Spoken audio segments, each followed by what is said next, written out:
Sa lahat nating mga minamahal na viewers, hindi ko pinupuruhan si Kalingap David. Before pa, may issue na din. Ito lesson learned. Next time, alam mo naman siguro kung ano yung tama't mali.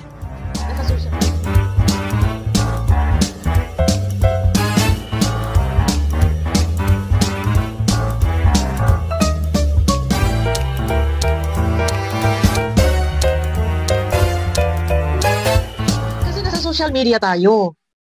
Nasa social media tayo. Hindi magandang isang halimbawa na ikaw ay kay boys. So kuya-kuya ka, ikaw pa yung sabing best bakis. Biro to. Pero hindi nga maganda. Hindi kasi nasang-ayunan ng iba kasi kung sa part ni Beyonce, baka maiilang siya na sa halip magiging open siya sa'yo. Sa halip na may tiwala siya sa'yo. For example, halimbawa, galing sa shoot. And then iyahatid, sa halip na may tiwala sa'yo, na sa'yo nung kapatid, mamaya may ilang yung bata. No? Kasi, lumabis ka na eh. Wala ka, medyo ano ako, hindi ko maget yung gusto kong sabihin. Basta, ang akin lang, wala tayong magagawa. Ito sa lahat nating mga minamahal na viewers, hindi ko pinupuruhan si Kalingap David. Before pa, may issue na din. Ito lesson learned. Next time, alam mo naman siguro kung ano yung tama't mali. Nasa social media tayo. Hindi lahat ng gusto mo sabihin, hindi lahat ng gusto mong gawin ay gagawin mo sa kasama mo, sa kapwa mo. Medyo hinahinay ka lang. Kasi ikaw din ang mapapasama kasi hindi lahat ay nagugustuhan. Ang nangyayari kasi dito, nagiging markado ka. And dito pa kay Beyonce, sa isang napakalaking love team. Pero ano yung tunay na motibo? Birong pwedeng isipin ni Beyonce na baka nga meron. So may mali siya. May mali siya ang dating. No? Hindi mo maiwasan sa isang tao na bakit kasi nagbiro-biro ka ng ganito? No? Mababas din si Beyonce. Meron sa comment section ko, hindi ko lang natututukan na sinasabi nila, bakit kasi si Beyonce? Dikit-dikit. Dito sa pangyayaring ito guys, si Beyonce, dahil sa ganyan, nadadamay, nawala na, alam nyo po, ang ugali ni Beyonce, pangiti-ngiti lang po yan. No? Kahit sabihin hindi niya gusto yon, hindi po yan basta-basta nagsasalita or dumidepensa.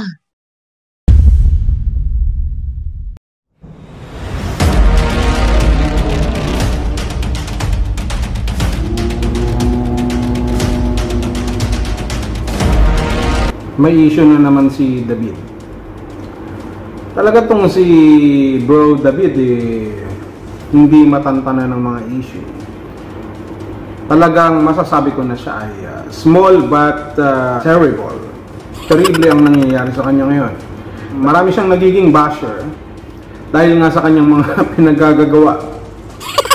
Well, hindi naman natin masisisi ang isang tao kung meron man siyang mga nasasabi, nagagawa. Pero hindi ibig sabihin nun ay exempted ka na o wala ka ng pananagutan o responsibilidad para bantayan ang iyong sarili sa mga bagay na hindi maganda sa paningin ng ibang tao, hindi maganda sa kausap mo, hindi maganda sa pangkalahatang larawan ng respeto. Hindi ko naman na ginajudge dito si Kalingap David. Siguro dahil baka masyado siyang naging confident, no? Kung sila man ay close nila Beyonce, no, ng mga Kalingap Angels, baka kasi nasusobrahan minsan yung ating pong pagbibiro, no? Nangyari na rin nung nakaraan na sinasabi na nakakasawa daw yung kay Beyonce, di ba? Kaya yung Team EDC, di ba? Siya na rin yung naging issue diyan. At hindi natin may iwasan na talagang may mga mambabas sa kanya. At ito nga, magtataka tayo na bakit nagiging big deal. Una, alam natin na may partner si Beyonce, si Kalingap Edo nga. Pangalawa, bata pa si Beyonce. Baka naman kasi hindi lang nagsasalita yung tao, subalit baka naman naiilang na siya o baka naman na-offend siya o hindi siya sanay sa mga ganong klaseng biro. Kung biro man yon. Alam naman natin si Beyonce na masyadong tahimik at hindi nagsasalita. So, but then again, no, we need to be responsible sa lahat po ng ating pong actions, sa lahat po ng ating mga sasabihin. Sa atin okay lang, sa ibang tao okay lang, pero sa mga ibang nakakapanood ay hindi po magiging okay. Di ba? So, ganito lang yan. Bakit nga nagiging issue yan? Kasi nga, si Kalingap David bilang K-Boys, bilang Kalingap, ay dapat nagiging huwaran. Hindi naman natin sinasabing kailangan maging perpekto, pero dapat we are aware of our actions at alam din natin kung ano ang magiging consequences ng ating pong mga ginagawa. So, dito sa mga pagkakataon na ito, ay hindi tayo dapat manatili kung ano man yung negatibong bagay na nakikita natin, yung negatibong bagay na nagawa natin. Dapat natututo po tayo dun sa ating pong mga pagkakamali. We need to be sensitive sapagkat marami pong mga lente. Maraming mga mata ang nakamasid sa ating mga ginagawa. Especially kung tayo po ay kabilang sa Team Kalingap sapagkat kailangan na ipapamuhay po natin kahit papaano, hindi man perfect, hindi man 100%, kung hindi kahit papaano sinisikap natin na maisabuhay, no? Ganapin yung pagkakatawag natin bilang isang kalingap. At kapag sinabing kalingap, hindi lamang basta tumutulong yan. Kung hindi, nagiging isang mabuting halimbawa. Kaya dito kay Kalingap David, hindi natin masisisi, no? Kung mababa siya. At kung nakikinig man si Kalingap David, dapat natututo na rin tayo sa ating mga pagkakamali. Okay lang din naman yan. Okay lang yan. Pero sa iba, hindi yan okay. Lalo na dun sa mga fans ng EDSI na talaga namang gustong-gusto ka ng tirisin. No? Kulang na lang ipasok ka sa garapon at itapon ka sa bagasbas dahil sa mga issue na kinapapalooban mo. Baka nga isipin pa ng iba na baka anak ka ni Dr. Lab dahil parang nagkukumpetensya kayo sa mga issue ngayon. Di ba?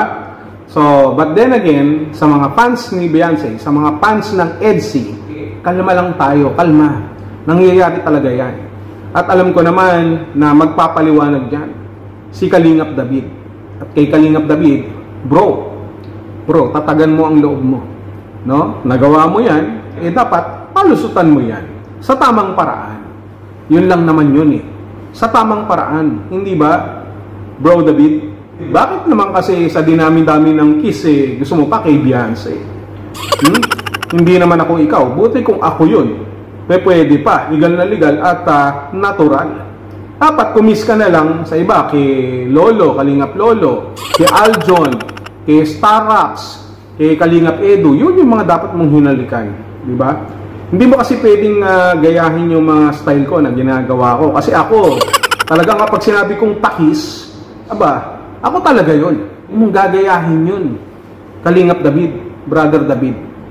Hindi kasi ako ikaw. Kaya dapat, matuto ka na dun sa mga pagkakamali na iyong madalas na kinasasangkutan. O madalas na kinabibilangan. Alright? Yun lang ang payo ko sa iyo, Brother.